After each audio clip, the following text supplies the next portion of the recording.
तो हेलो बच्चों, आज स्वागत है हमारे एक और वीडियो सीरीज में। ठीक है, तो मैं आज आपको बताने वाला हूँ कि वाक्य आखिर होता क्या है। ठीक है, हिंदी ग्रामर के एक अच्छा टॉपिक है ग्रामर सेक्शन में, है कि नहीं। तो आज आपको मैं वाक्य से रूबरू कराने वाला हूँ कि आखिर वाक्य जो है होता क्या है। ठीक है, तो चलिए वीडियो को शुरू करते हैं। देखिए, पहले तो आप ये समझिए वाक्य का मतलब क्या होता है। वाक्य यानी क्या, सेंटेंस, यानी पूरा एक सेंटेंस होता है। इससे पहले मैं आपको कुछ बताने वाला हूँ कि वर्ण क्या होता है। पहले देखिए, वर्ण किसे बोलते हैं। का, ख, ग, ये हमारे क्या होते हैं, ये हमारे वर्ण होते हैं। ठीक है, ये वर्ण होते हैं। अब देखिए, और राम, काम, ये सारे क्या है, इन्हें हम क्या बोलते हैं, शब्द बोलते हैं। ठीक है, तो हमने क्या देखा कि जो वर्ण से है ना, वर्ण से मिलकर क्या बनता है, शब्द बनता है। यानी कि शब्द हम किसे बोलते हैं, वर्णों के समूह को क्या बोलते हैं, शब्द बोलते हैं। ये हमने देखा। अब देखिए, हमने यही एक बात लिख दी यहाँ पे कि राम घर जा रहा है। मैंने ये एक चीज़ लिख दी कि राम घर जा रहा है। ठीक है, देखिए, तो देखो इसमें ये एक शब्द, दो शब्द, तीन, चार, पांच शब्द आए। तो हमने क्या देखा, इसका मतलब भी निकल रहा है कि राम घर जा रहा है। तो हमने क्या पाया कि शब्दों के समूह को क्या बोलते हैं, वाक्य बोलते हैं। शब्द का देखो समूह तो आ रहा है, लेकिन देखिए शब्द का मतलब भी निकलना चाहिए, यानी कि शब्दों के सार्थक समूह को वाक्य बोलते हैं। आया आपको समझ में कि शब्दों के क्या सार्थक समूह को क्या बोलते हैं, हम वाक्य बोलते हैं। ठीक है, और देखिए ये इसके कुछ प्रकार भी होते हैं। तो चलिए प्रकार को भी डिस्कस करते हैं। देखिए, रचना के अनुसार और अर्थ के अनुसार। इसके देखो, रचना के अनुसार कितने प्रकार होते हैं, मेनली तीन प्रकार होते हैं। सरल वाक्य, संयुक्त वाक्य और मिश्रित वाक्य, है ना। रचना के अनुसार इसके तीन प्रकार होते हैं, लेकिन अर्थ के अनुसार पूरे 8 प्रकार होते हैं। बताऊंगा उसको, जैसे कि विधानवाचक, निषेधवाचक, प्रश्नवाचक, इच्छावाचक, संकेतवाचक, विस्मयादिवाचक। ये सारे वाक्य क्या होते हैं, अर्थ के अनुसार इसके प्रकार होते हैं। तो मैं अभी आपको सरल वाक्य के, पहले आपको सरल वाक्य बताऊंगा जो कि रचना के अनुसार है ना प्रकार। पहले इसको हम डिस्कस करेंगे और फिर इसको डिस्कस करेंगे लाइन बाय लाइन। बने रहिए मेरे साथ। देखिए पहला क्या लिखा, देखिए पहला हमारा क्या लिखा, सरल वाक्य। सरल वाक्य पढ़ने से पहले मैं आपको एक बातें बताऊंगा। वो क्या है कि आप पहले ये समझिए कि उद्देश्य और विधेय क्या होता है। उद्देश्य और विधेय, देखिए उद्देश्य और विधेय। ठीक है, उद्देश्य और विधेय क्या होता है। देखिए एक एग्जाम्पल के माध्यम से आपको समझाता हूँ कि राम खाता है, राम खाता है ना। देखिए, उद्देश्य को अपन इंग्लिश में क्या बोलते हैं, सब्जेक्ट।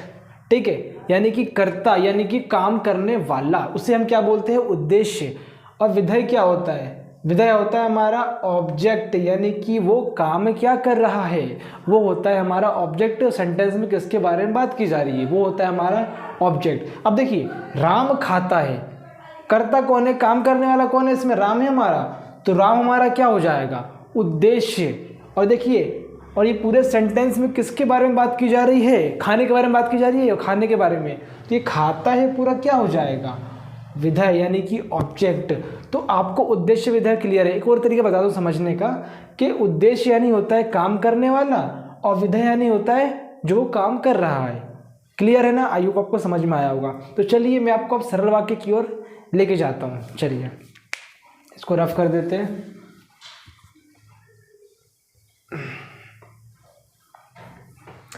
देखिए सरल वाक्य पहला हमारा है, सरल वाक्य आखिर बोलते कैसे है। पहला सरल वाक्य, सरल वाक्य, जरा ध्यान से सुनिएगा मेरी डेफिनेशन, जरा परिभाषा से ध्यान से सुनिएगा कि जिस वाक्य में एक ही उद्देश्य और एक ही विधेय है। ध्यान से सुनिएगा, जिस वाक्य में एक ही उद्देश्य और एक ही विधेय है उसे हम क्या बोलते हैं, सरल वाक्य। एक और मैं उदाहरण देता हूँ, समझाइए। देखिए एग्जाम्पल, कि जिस वाक्य में एक ही काम करने वाला है और सिर्फ एक ही काम करेगा, एक ही काम करने वाला है और एक ही काम करेगा, इस टाइप के वाक्य को क्या बोलते हैं अपन, सरल वाक्य बोलते हैं। एक और एग्जाम्पल लेता हूँ जिससे समझ में आपको आ जाएगा। देखिए कि कुत्ता भौंकता है। अरे कुत्ता तो भौंकेगा ही ना, है कि नहीं। तो देखिए हमने क्या देखा, कुत्ता यानी कि काम करने वाला एक ही है, सब्जेक्ट एक ही है, और काम भी एक ही कर रहा है। कौन सा, भौंकने का काम कर रहा है। तो हमने क्या देखा, जिस वाक्य में एक ही काम करने वाला आए, सिर्फ एक ही काम करे, वो वाक्य कौन सा कहलाता है, सरल वाक्य कहलाता है। क्लियर है आपको, आई होप आपको समझ में आया होगा। तो चलिए अपन बढ़ते हैं अपन सेकेंड वाक्य की ओर। देखते दूसरा क्या बोलता है, इसको रफ कर देते हैं। ये हो गया रफ। सेकंड हमारा कौन सा, संयुक्त वाक्य। संयुक्त वाक्य ये भी बड़ा आसान है। देखिए क्या होता है इसमें, जिस वाक्य में एक से अधिक सरल वाक्य आए, जिस वाक्य में एक से अधिक सरल वाक्य आए तथा वो समुच्चय अव्यय द्वारा जुड़े हो, यानी कि और, अथवा, तथा, परंतु आदि से सरल वाक्य अधिक जुड़े हो, उसे हम क्या बोलते हैं, संयुक्त वाक्य। नहीं आया समझ में? देखिए एक और बात समझाता हूँ। देखो, जिस वाक्य में एक से अधिक काम करने वाले आते हैं और एक से अधिक काम करते हैं, उसे हम क्या बोलते हैं, संयुक्त वाक्य बोलते हैं। देखिए एक एग्जांपल देता हूँ कि राम पढ़ रहा है और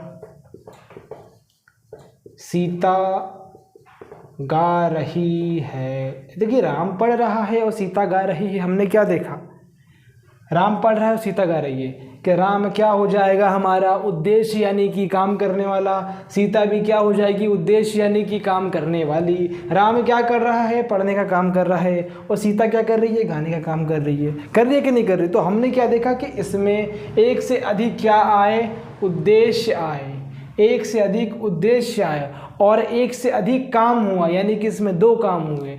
तो हमने क्या देखा कि जिस भी वाक्य में एक से अधिक काम करने वाले आते हैं और एक से अधिक काम करते हैं और दोनों जुड़े रहते हैं किसी अव्यय द्वारा, यानी कि और, अथवा, तथा, परंतु द्वारा जुड़े रहते वाक्य वो, तो उस वाक्य को हम क्या बोलते हैं, संयुक्त वाक्य बोलते हैं। संयुक्त यानी क्या होता है, जुड़ना। आई होप आपको सेकंड वाला वाक्य भी समझ में आया होगा। ये अभी हम रचना के अनुसार इसके 3 प्रकार को डिस्कस कर रहे हैं, ठीक है।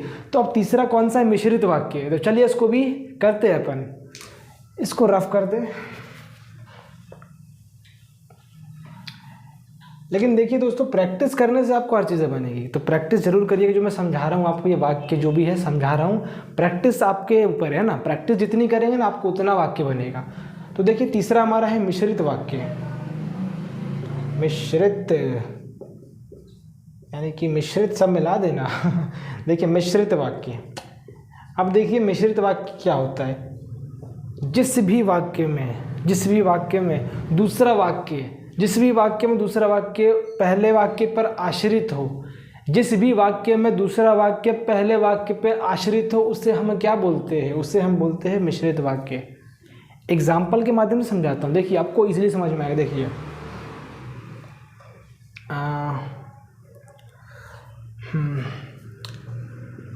कुत्ते ने काट लिया। काटने तो हमें क्या, हमें तो सेंटेंस से पढ़ने से मतलब है कि नहीं। कुत्ते ने काटा इसीलिए विद्यालय नहीं गया। अब देखिए दोस्तों, जरा ध्यान दीजिएगा, ये मैं इसको मत देखिए, इसे नहीं देखना, तुम आपको सिर्फ उसे देखना। देखिए मैंने आपसे बोला कि इसीलिए विद्यालय नहीं गया, मैंने आपसे बोल रहा हूँ इसीलिए विद्यालय नहीं गया, और अब आप पूछ रहे भाई क्यों नहीं गया विद्यालय तू। मैं बार बार कह रहा हूँ कि इसीलिए विद्यालय नहीं गया, इसीलिए विद्यालय नहीं गया। समझ में आ रहा है, कुछ नहीं आ रहा ना। तो देखिए जो दूसरा वाक्य मैंने बोला ये समझ में बिल्कुल नहीं आ रहा है, इसके लिए मुझे क्या करना पड़ेगा, पहला वाक्य भी बोलना पड़ेगा। यानी कि कुत्ते ने काटा इसीलिए विद्यालय नहीं गया। ओ इसीलिए विद्यालय नहीं गया तू। तो देखो हमने क्या देखा इसमें कि दूसरा, ये पूरा वाक्य समझने के लिए है ना, दूसरा वाक्य भी समझने के लिए कि पहला वाक्य अपन को बोलना पड़ेगा, है ना। दूसरा वाक्य समझने के लिए पहला वाक्य बोलना पड़ेगा। तो हमने क्या देखा, दूसरे वाले की जो डिपेंडेंस है, यानी कि आश्रित किस पे है, ये पहले वाक्य पे है। दूसरा वाक्य बोलने के लिए पहला वाक्य बोलना पड़ेगा। जब आप पहला वाक्य बोलेंगे तभी दूसरा समझ में आएगा, नहीं तो नहीं आने वाला है, ठीक है। तो आई होप आपको मिश्रित वाक्य भी समझ आ गया होगा कि इसमें दूसरा वाक्य जो है पहले पे क्या होता है, आश्रित होता है। अब हम क्या देखने वाले हैं, अर्थ के अनुसार इसके पूरे 8 प्रकार होते हैं, ठीक है। अर्थ के अनुसार इसके पूरे कितने प्रकार होते हैं, 8 प्रकार होते हैं, और 8 प्रकार को हम डिस्कस करने वाले हैं। तो अब हम देखने वाले हैं कि रचना के अनुसार इसके प्रकार कितने होते हैं, ठीक है। प्रकार तो पूरे 8 होते हैं। तो चलिए इसको हम line by line easy method से समझते हैं कि आखिर ये रचना के अनुसार प्रकार होते हैं क्या। देखिए दोस्तों, वाक्य है ना बहुत ईजी है, आप इसको पढ़ेंगे ना तो लगेगा कि हलवा है सब, ठीक है।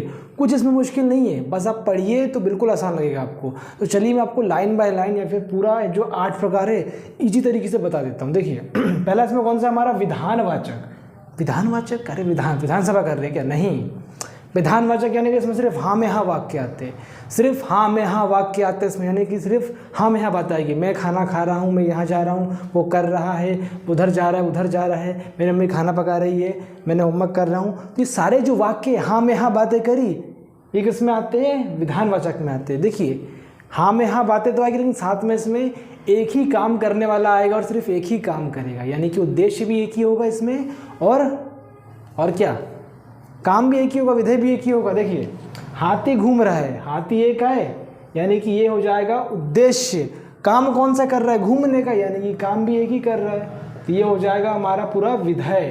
तो हमने क्या देखा कि विधानवाचक में सिर्फ एक ही उद्देश्य, एक ही विधेय आता है, साथ में इसमें हाँ में हाँ वाक्य आता है। ठीक है, सरल वाक्य से कंपेयर मत करिएगा, सरल वाक्य भी सेम, लेकिन सरल वाक्य में ना वाली बातें आ सकती है, ना वाले बातें भी आ सकती है, लेकिन विधानवाचक में सिर्फ हाँ में हाँ बातें आती है। ठीक है, और इसमें काम करने वाला एक ही होता है और एक ही काम करता है। देखिए सेकंड कौन सा होता है?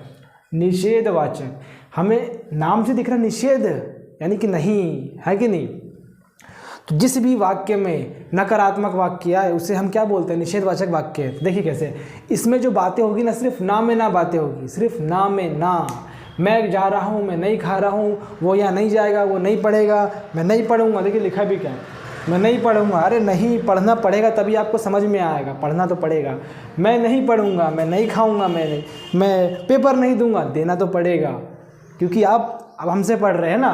तो निषेधवाचक किससे बोलते हैं? निषेधवाचक जिसमें सिर्फ नहीं में नहीं वाक्य आते हैं, सिर्फ ना वाले जो सेंटेंस रहते वाक्य वही आते हैं सिर्फ निषेधवाचक में।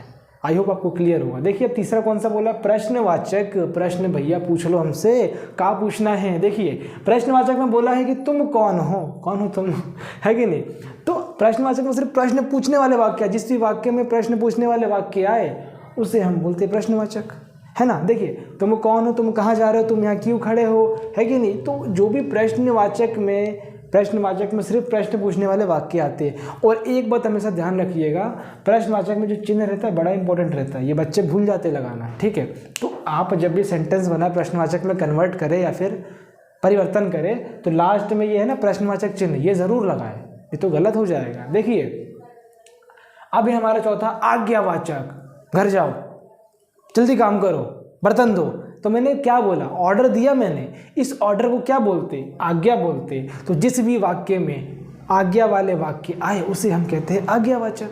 देखिए घर जाओ, अरे घर नहीं जाना है, पढ़ो अभी, है ना, घर नहीं जाना है।